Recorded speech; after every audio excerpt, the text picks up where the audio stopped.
Shams tweet, little trade here. Lakers trade Gabe Vincent, 2032 second-round pick to the Hawks for Luke Kennard. Anybody love this? Who loves it, Boogie? You like us? I don't love it. Okay. It's cool.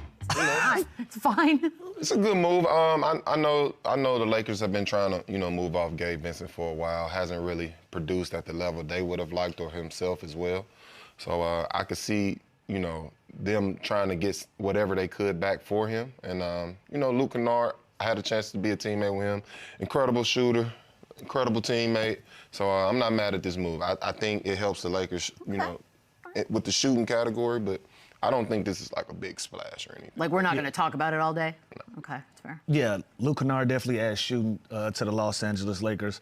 And Gabe Vincent get to go back east. Maybe that's where... Maybe that's the thing. Maybe that's where he belongs. Look, the West ain't for everybody. And he couldn't quite find his footing with the Lakers, but him being able to go east and go to a Hawks team that could use some more guard play, I think this is a fresh start for him as well. So I like that. Even swap. I don't think neither one of these guys particularly move the needle for either one of these groups, but it's a great start for both of them. Okay, fair enough. So that just happened. A few hours left to go. Guys, we had a game last night that was kind of insane. Double overtime between Denver and New York at the Garden. Jalen Brunson with 42, 8, and 9 assists. By the way, he had 9 points at the half, and that was his final line.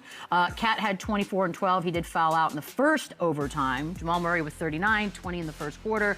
And Nikola Jokic with a 30-point triple-double.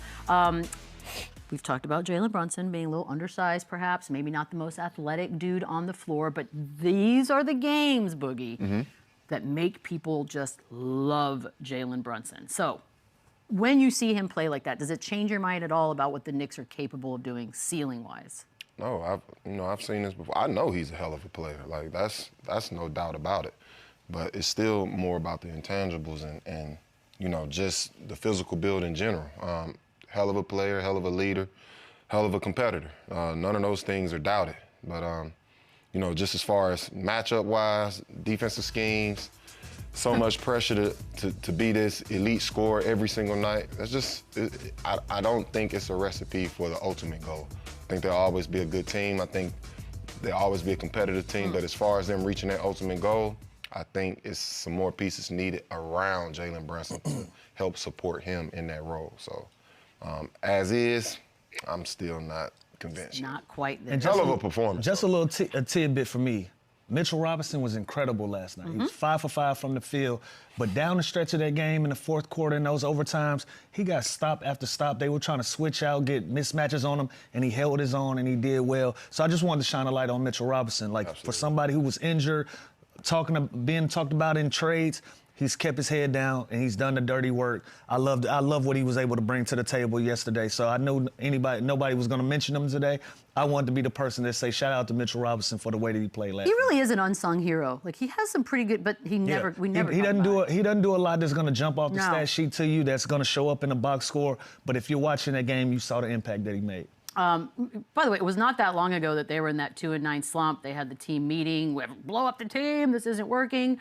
Stephon Marbury recently said that, quote, outside noise is trying to distract the Knicks, but they are remaining steadfast. I mean, they are the Knicks, Lou. In fairness, there's always outside noise when you play in New York City. But what do you make of that? The players-only meeting, sometimes we just sort of laugh, but can't knock it. It's 8 straight. Yeah, I don't think it had anything to do with the noise. I think it had to do with them going 2-9 in 11 games. If you're a New York Knick, you get used to talk, whether it's positive or negative talk. That's just part of the program when you're in one of the biggest media outlets in the world.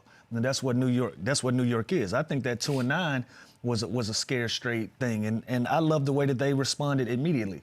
Big 50-point win against Brooklyn, and they've used that momentum to push them through to where they are today. So, I love the way that they responded.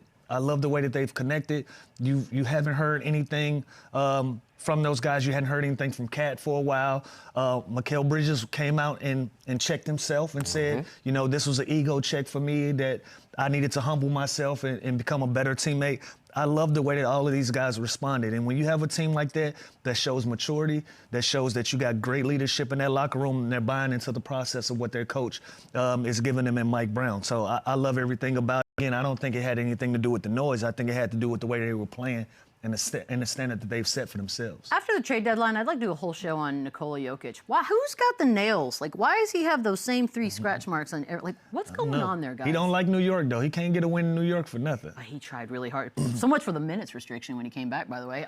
We're going to take a quick break. Some more Run It Back on the other side. That the Bucks are expected to deactivate Giannis and not let him play the rest of the season. That word is so dramatic. I still got time to trade him then. I mean, what? Like, he's deactivated now? Like, that's it. We're done. Well, obviously they can do more in the offseason. So this looks like we've come to the end of the road. If this is set to be true, that if he's not gonna be in uniform for the Bucks, we've probably seen him play his last basketball in the green. And so again, they have more options to deal with in the offseason. So it looks like that's the plan that they're making for it. When you're deactivated, so do you travel? Are you just done? Deactivated. Done. I'm chilling. So you can get a really good realtor in New York and like go look at everything. Yeah. Plenty of time. You got time to look around. Plenty of time to do get a whatever good you deal. want. Yeah. I wonder how does this affect the NASA's though? Oh, well, he's obviously deactivated as well. Doesn't that automatically kick in? I don't know. How does that affect him? Does he have to just now be by himself? It's so interesting. Interesting dynamic. Wow. That word is crazy to me. Gilbert Arenas said that players pull pranks on other teammates around this time, trade deadline, saying, "Oh, you got traded." I don't even know what to do with that. No, they don't. That's Gilbert. I was gonna ask y'all. I'm like, That's not even funny. it's not even a good prank. You don't play with people like that, man. Okay, I was That's why I wondering. looked at Boogie like, have you experienced that? No. Well, I don't want to play like that. So you've never heard of anyone doing this? No, That's amazing. You may Gilbert rib your Arenas teammates. sense of humor. Like you might have some fun with your teammates. Like, all right, keep playing. They gonna trade your ass. Yeah. Like you might play like that, but no pranks and all of that. No. You're right. It's not a nice thing. That's not a good just, prank. It's life changing. It's life changing. mean. Yeah, you don't have to. No. Wow. Okay. By the way, Jackson Hayes, who will be in the slam dunk contest, is suspended. I feel like this is out of a Will Ferrell movie or something. For pushing the Wizards mascot. Like anger issues much, but like let's. Okay, you deserve a suspension, no? There's gonna be a group of mascots waiting on you.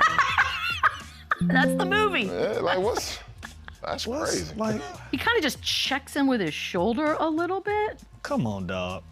What are you doing, dude? Wait, Like, I'm telling you, you're watching you it. want Like, me to be excited about the dunk contest? Yeah, that was. well, I mean, I was never rooting for him. I'm just saying he's in it. All right, plot twist. I'm gonna give y'all the storyline. He's All-Star Weekend. He gonna bring the mascot out. He gonna jump over him. Oh my And it's God. gonna be a kumbaya. It's gonna be peace. Do you know what I hate about that, What are Lou? you doing, bro? I actually could tripping. see that happening. That's what I hate about that story that you just made up. Because it's I just want to know the it's thought such a process. predictable line. I want to know the thought process of. I I think don't he's think got a there's- screw loose, I don't to be think- honest, but Yeah. I think we know. Yeah. It's like, But like, what are you doing? What are you doing? I'm telling you, I think there's some therapy to be had probably there. By the way, my favorite thing of the night last night, I don't know if you guys even saw this or if you watched any of the Spurs game. They took a shot at the OKC bench last night, and there were three other guys on the bench because nobody went to they didn't travel. I've never seen that. 10 guys were on the injury report. Ruined my night. It kind of ruined mine too. Ruined my night. I sat was down. ready. I had me some popcorn. I had some dinner.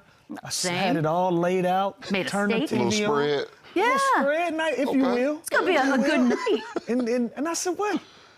Nah, I ain't. I turned on Dateline. I ain't gonna lie. Oh, that's my favorite show. By the way, I had to break my dad's heart. My dad was so excited. Text me, Spurs are 9.5-point favorites. I was like, yeah, because 10 dudes are not going to even be in San Antonio. Ruined my night. It kind of ruined everybody's night last night, but that's going to do it for us. Anybody have big plans tonight before I let everyone go? Trade deadline, 4 hour. I did that again. 4 hours. I'm excited to see what else transpired. We finally got some movement these last 48 hours, but usually that last hour. Do we think a big name? I think all the big moves are done. I think Ja stays home. So Ja Obviously, stays. Giannis is not moving. Still so got time. I think we're done, but we still have plenty of time. So We shall could see. still be Stay shocked. tuned. And that's kind of what we're hoping for. So Shams, who probably has not slept, between practicing Did basketball, you see Shams' 20 hours of screen time? that's not healthy. Get some sleep, Shams.